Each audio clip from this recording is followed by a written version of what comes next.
Hi everyone, today I'm going to show you my approach to scoring the advertising miniseries Marjan Lutung Kasarung, which aired in 2020 in Indonesia. Marjan is a syrup company, and every year to celebrate the month of Ramadan, they usually produce a miniseries/commercial of 3 short episodes based on the same story structure.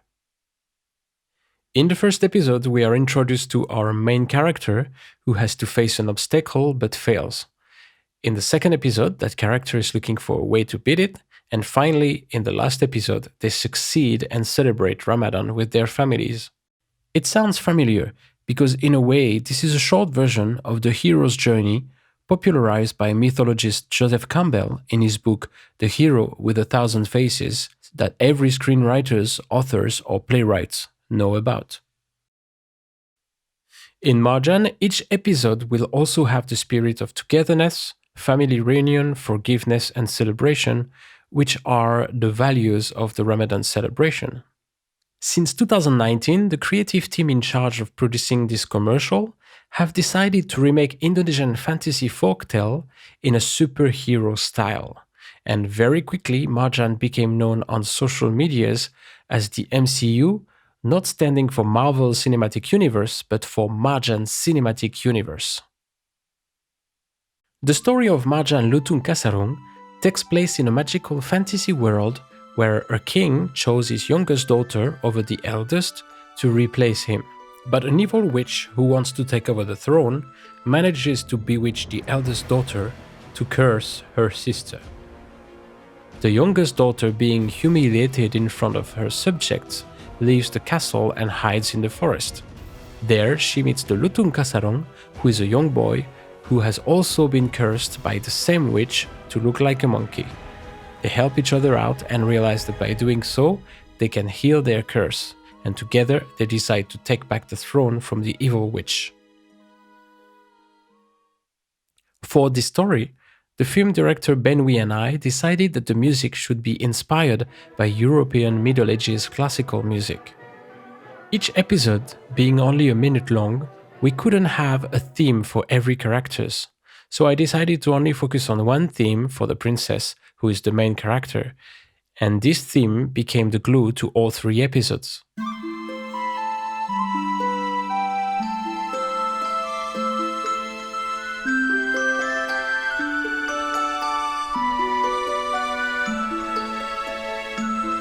For the rhythm, I was influenced by the Siciliana genre, which was often used in Renaissance dance music.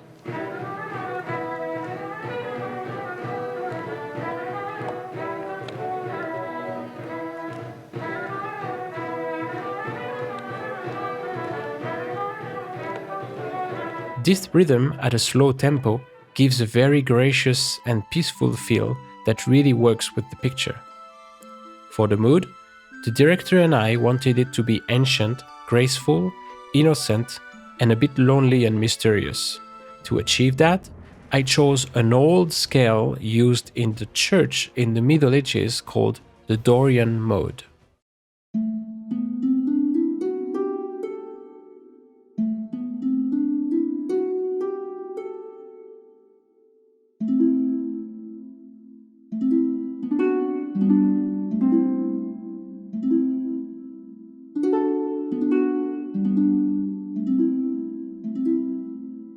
To give a fantasy feel, I decided to combine different ethnic instruments from different countries.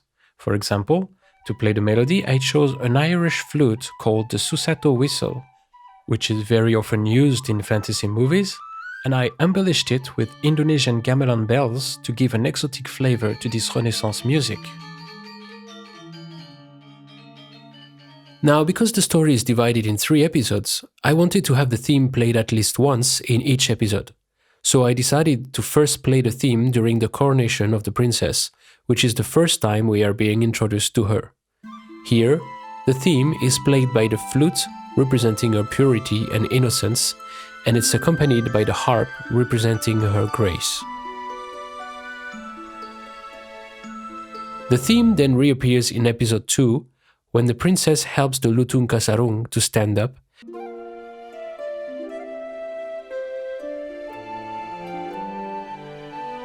and also as they realized that helping each other was the key to end the curse.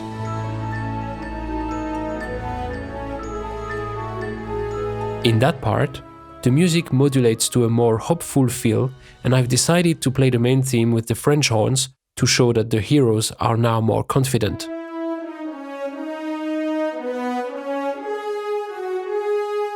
At last, we hear the theme at the end of episode 3, when they defeat the evil witch.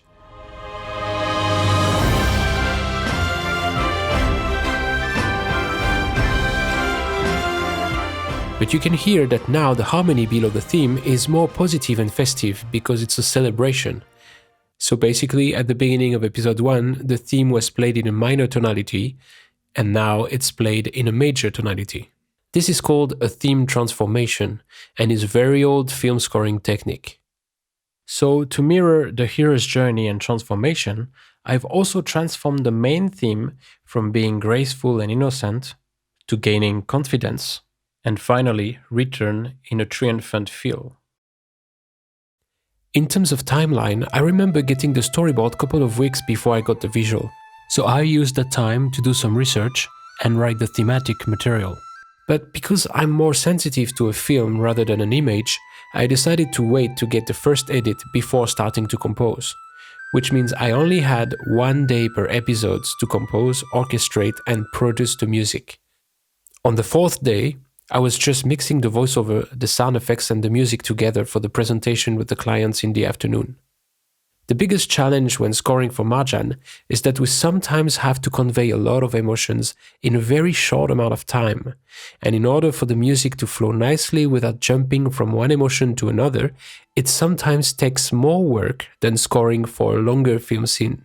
In episode 1, for example, we start with a graceful ancient music for the coronation of the princess, moving to a dark and sinister mood when the witch arrives, and by the way, this is my voice singing the choir.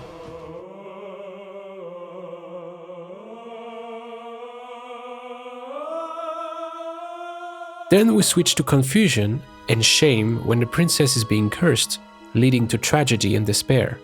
That's a lot of mood in just 60 seconds. So to contrast with the main theme played by the flute and the harp, we have scary brass, percussions and choir entering all at once to represent the witch disturbing the coronation. And as the princess gets cursed, she is ashamed of her look and of the way people look at her. And you know the feeling when we are ashamed, we usually would like to be as small as a mouse or almost invisible. To express that in music, I've reduced the orchestration to just a single female vocal melody accompanied by a harp, almost like a single cry coming from her heart, asking why?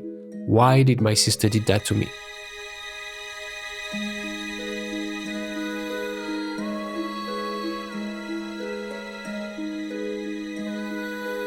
To score that tragedy centered around confusion, despair, disappointment and shame, I used a couple of traditional classical harmony techniques from the 20th century operas. In episode 2, the challenge was to have an action chaotic mood as the monkey boy steals the princess' bag and tries to get away with it.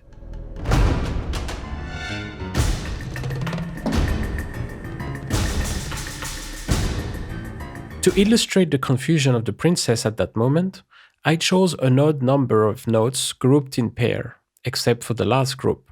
So I picked 9 notes, grouped 2 plus 2 plus 2 plus 3.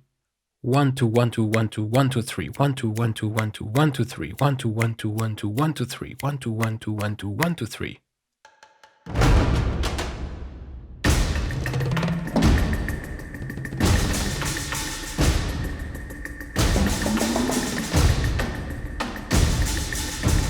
Human ear is used to hear even groups of notes, like 2 plus 2 plus 2 plus 2, and because I added one extra note at the end of the last group, it breaks the pattern and makes it more chaotic. To accentuate the confusion of the princess, I added instruments playing random notes and patterns, like this piano motif for example.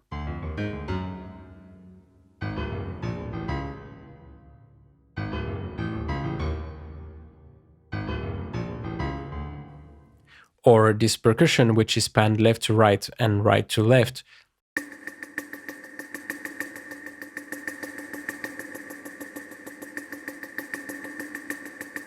It's supposed to make the listener feel like the monkey is all around the princess. Later on, the princess actually discovers that her curse has granted her the power to control trees. So when she uses her new magical powers to stop the monkey boy, I've reintroduced the female voice that we first heard when she got cursed in the episode 1, but this time I used it as a choir group to show that she's gaining confidence.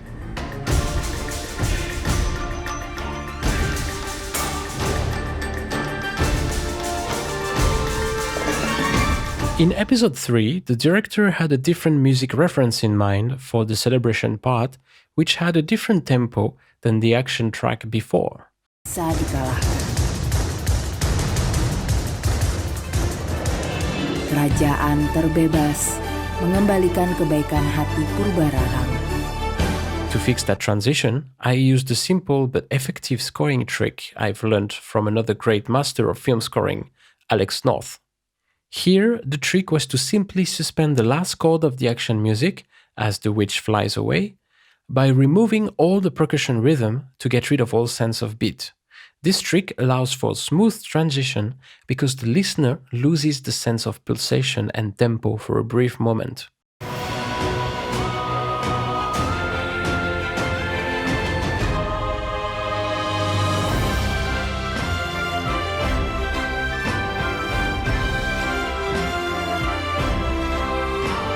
Originally, the director didn't give me any direction for the end, so I wrote a proper ending and a separated dance music in a different key.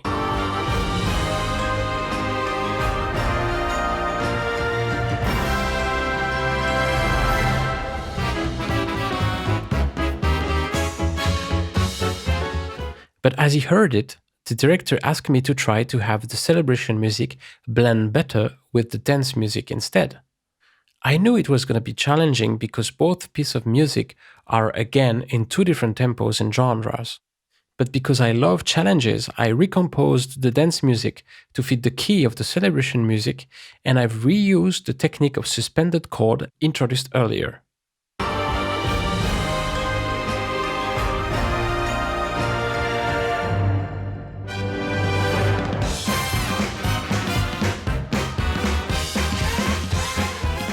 Scoring for Marjan is always very exciting because I usually don't have a lot of time to compose the music, so it forces me to think faster and avoid being lost in countless music ideas.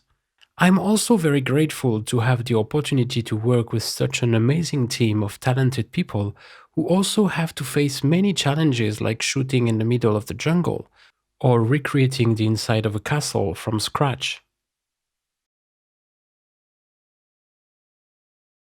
Thank you so much for watching. I hope you liked this behind the scene. If you are new to the channel, don't forget to like and subscribe. And if you have any questions, as usual, feel free to post it in the comments below. Take care and à bientôt.